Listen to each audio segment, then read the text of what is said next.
Di man araw-araw na nakangiti,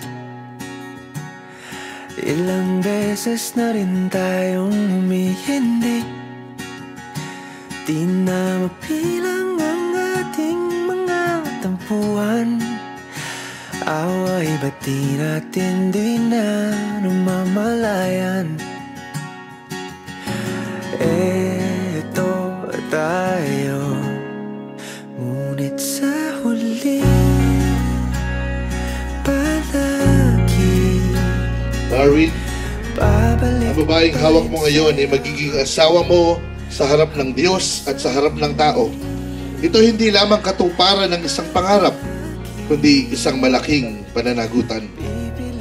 Tinatanggap mo ba si Diay o si Jai na maging tunay mong asawa ng buong pag-ibig at karangalan, buong tungkulin at paglilingkod upang mamuhay na kasama niya at mahamahalin siya alinsunod sa utos ng Diyos sa banal na tali ng matrimonyo habang kayo'y nabubuhay? Opo, Pastor. Jai, tinatanggap mo ba si Darwin na maging tunay mong asawa sa pag-ibig at karangalan, sa buong tungkulin at paglilingkod upang mamuhay na kasama niya at mahalin siya alinsunod sa mga utos ng Diyos sa banal na tali ng matrimonyo habang kayo'y nabubuhay? Opo, tinatanggap ko po. Magmahalan kayo ng utos-utosan. Gayahin niyo mabuti. Iwakin niyo yung unahin ninyo ang pagtawag sa Panginoon Diyos. Tulad ng ginawa namin ng nanay ninyo, Jed at Darwin, sa aming pagpapalaki sa inyo, ay naway tularin nyo kami ng lalong higitan pa ninyo ang aming ginawang pagpapalaki sa inyo. Dalayan ko nga na siya, si Jesus, ang maging sentro ng inyong buhay. Walang problema na hindi niya makibigyan ng solusyon. Walang pagsubok na hindi niya kayang talagang magpagtagumpayan. Mahal ko ang Anjamila. Mula sa araw na ito, ikaw at ako ay isa na.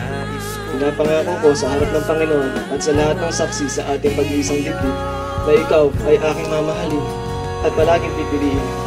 Sa kahit anong pagsubok, ikaw lang ang gusto kong karamay, kasama at kakampi. Upang sa lahat ng hamon ng buhay ay ating sabay na mapagtagumpayan.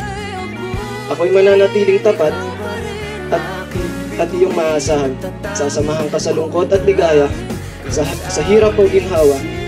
Sisiguraduhin kong magiging masaya ang ating bubuhay na pamilya.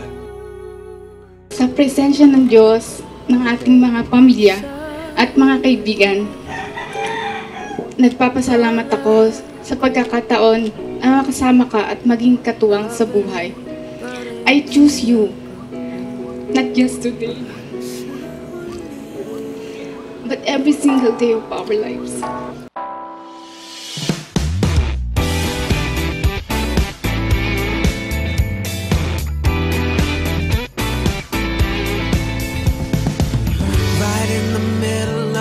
Conversation, I saw you walking by.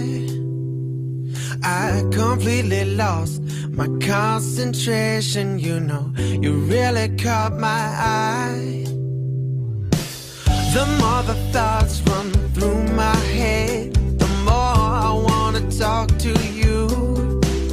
Such a pretty young girl in the blue dress and the pearls. No, I know what I've gotta do, but my heart starts pounding, 'cause your love's so astounding, and my hands start shaking.